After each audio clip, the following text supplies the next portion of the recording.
In this video series we look at job descriptions and some of the key terms you guys as recruiters may not understand yet. For example, here we have a key term repository. Can you guys see it here? Repository.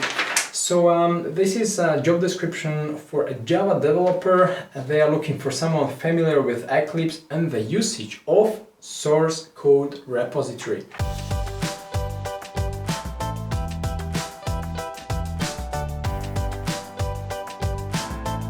A repository is a storage location.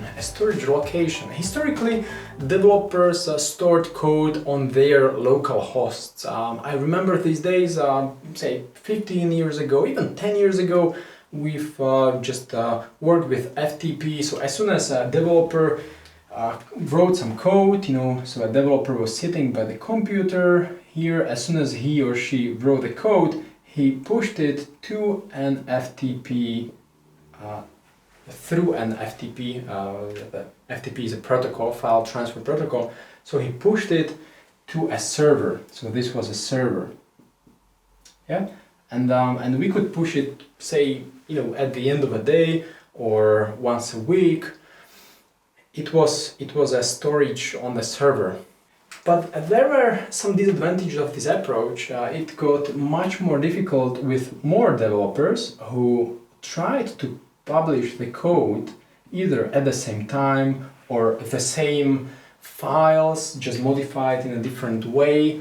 So there were lots of conflicts. So someone smart came with an idea like, hey, how about we create a new way to store the files? And that's how Git was born. It's actually SVN subversion was used before Git, but now Git is much more popular. It's really widespread, so every developer knows Git. It's a standard.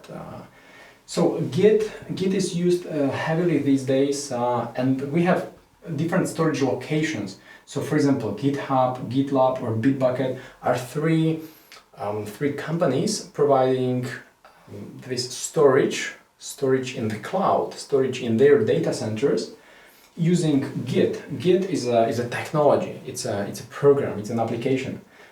So these companies use Git as the technology connected with some online storage and sell it as a service to developers to store their code. So now the question is why? Why do they use it? So first, to collaborate, right? It's so much easier for 3, 5, 10 developers to merge the files using Git, because Git was built on the promise that there are conflicts. So let's find a way how to solve the conflicts easily. Unlike FTP. FTP, the standard way, say you can have an USB stick, and I can send the USB stick to you. You upload some files from your from your computer. And then I get the USB stick, I send it to some other colleague, and then he also uploads some files, and then he clearly overwrites something. It's just so inefficient. With Git, it's so much easier because the developers can upload even different files, and then it highlights like, hey, this file is different. There are these 3 differences in the file. So which one should I keep? How should I merge them? In most cases, it actually merges automatically, which is really great. So it is able to solve conflicts flawlessly. And it retains history of each file. So you can, as a developer, see who edited the file in the past, which you normally cannot with the old school method, where you just get a file and you transfer the file to a drive. You cannot easily see it on your local host either, right? You cannot see how the file was overwritten. You can with Mac, for example, using Time Machine, which could be a similar system. It at least looks similar. I can go back in time on my local host on my Mac computer, which is a similar functionality that Git provides. You can go back in history, you can see who edited which file, you can roll back changes, so it's really great for collaboration, for to solve conflicts, to see history of each files.